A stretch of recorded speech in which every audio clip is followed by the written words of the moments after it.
Hello, hello, hello, and welcome to today's episode of Her Version. This podcast is dedicated to sharing stories of struggle to triumph, a platform that allows individuals to tell their truth in order to inspire and uplift others. For those of you that are new to this podcast and like content like this, make sure you hit that subscribe button, follow, like, and share. My name is Sabrina Victoria. Let's jump right in.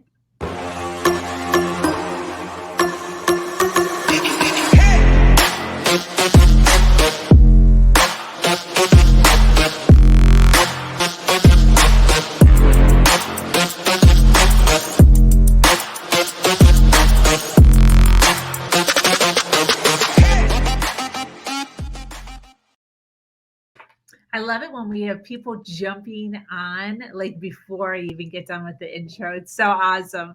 I want to thank everybody here live who's already jumping on. This is Her Version. This platform is built on storytelling and the understanding that many times our greatest learning experiences come from listening to other people's stories. Today, I am speaking with an amazing woman named Lori Saitz. Lori is a mentor and coach that has a relatable story of being fine, suffering through a death in the family, a death of a business, and then looking around, realizing that life is short. She took a leap and made some huge pivots in her life that taught her the importance of living up to the potential of your highest self. She considers herself a trailblazing leader in coaching individuals through transitional times where you are questioning your marriage, your career, or your overall life purpose. Welcome, Lori.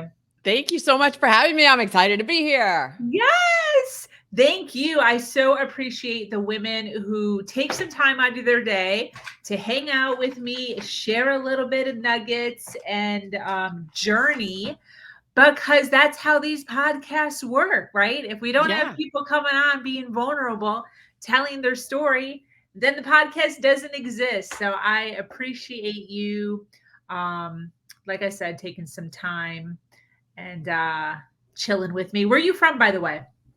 I am in Northern Virginia, right outside of Washington, D.C.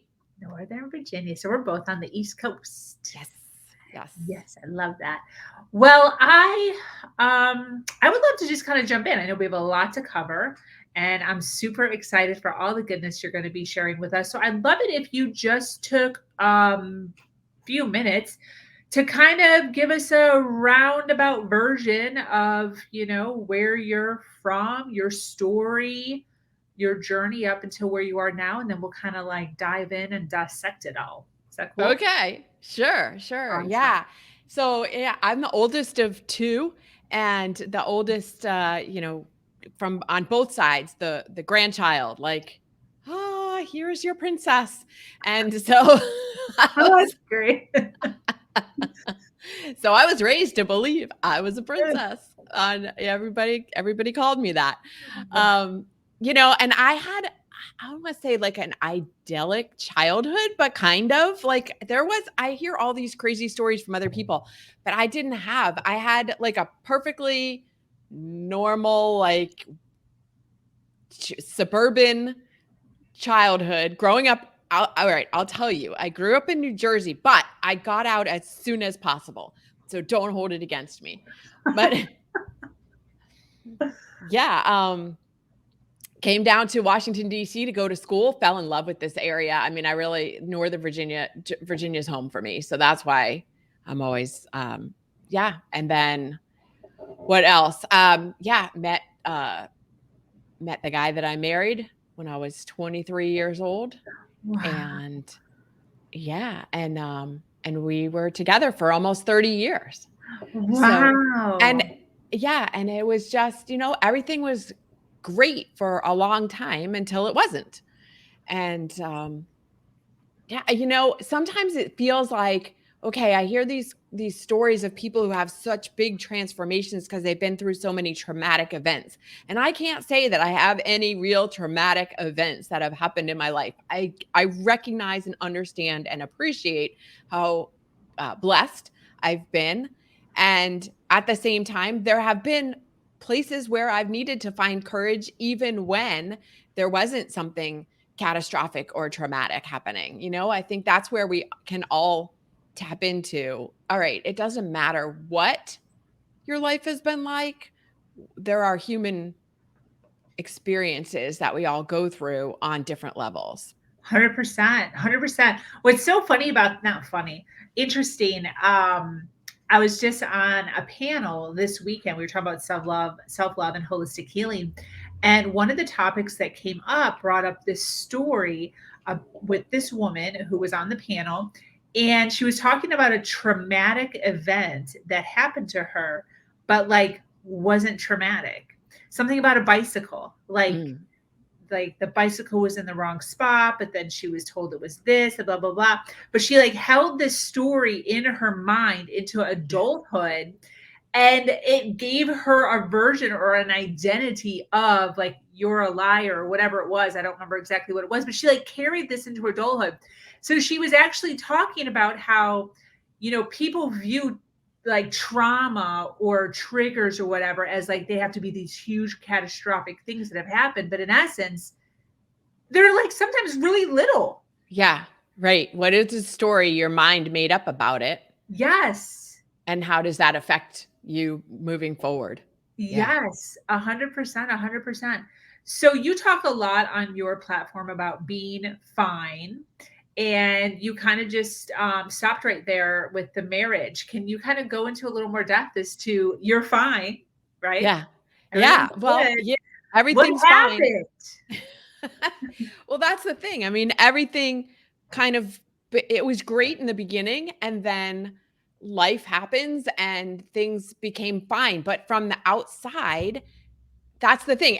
From the outside, everything looks fine. And you and I was also speaking from my own experience here, my story. I felt like, okay, so is there something wrong with me because everything looks great from that perspective, but I'm not feeling like this is the right place for me. Like, I Wow. don't feel like this is where I belong. And it was partly geographic. We were living in South Florida for a long time. And so I never felt like that was my place, like that I belonged there. And yeah, I just felt like there's something else, but I don't know what it is. And I'm afraid to leave this because this is good. There's nothing wrong with it. It's fine, right? Yes. So fine makes it very easy to stay because there isn't any major wrong thing pushing you out, anything that's really uncomfortable.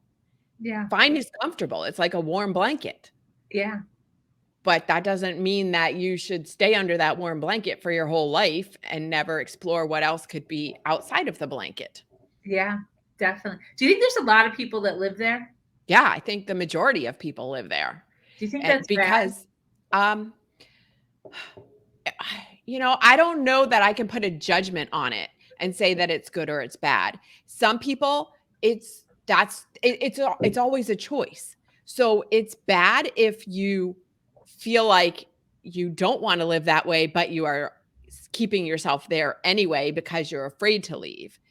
It could be good if you're perfectly satisfied there and your soul is not crying for anything more. It's interesting. I like how you're putting that, crying for anything more. Yeah. What if it is crying for something more? Do you negotiate with the people in your life? I think you spend a lot of time negotiating with yourself, trying to justify why you should stay. Okay. Because again, everything's fine. Yeah. What if it's worse? What if I step out of fine and it's worse? Yeah. And the truth of the matter is, it is worse for a minute. Okay. Yeah. And then it gets better because you learn, like that's your starting point from learning. And as you grow and develop, the reason you're not fine in a situation that looks fine is because, like I said, the soul is crying for more. We are, as energetic beings, we're always looking for, I don't say the next thing, but we are programmed to grow. Yeah. And if you're not growing, you're dying. It's one of those two things. So you always have to be growing. And if you feel like you're not growing, it's self-preservation to say, all right, I need to step out of fine because I'm stagnating here. And so, Yeah. but it is scary. It's so scary because again, what if it's worse? Like you don't know. It's that fear of the unknown. Yeah. And you cannot know what's on the other side. It's like, what's that? The analogy of like jumping off a cliff and trusting that you're going to grow wings on the way down and not crash and kill yourself on the rocks below. And that is what happens. The wings always do sprout, but taking that step off the cliff without having the wings is terrifying. Yeah. Yeah, definitely. I would agree with that 100%. So are we supposed to do little things? So I think what you're kind of asking is like or what other people have asked me is I don't know what my purpose is. Okay. And I feel like purpose it's not something that just shows up at your door like an Amazon package. It's something that you have to, yes, potentially do little things to find. Is it volunteering and it's about finding joy throughout your days, which then make up your life. Got it. So what is it that you can do? What are the small steps? It starts as small and maybe it becomes something bigger in hindsight. So you're taking, what is it that brings you joy? If it's making cookies, if it's, like I said, volunteering, if it's uh, sharing, building a business that serves some segment of the population. What are those steps that you can see?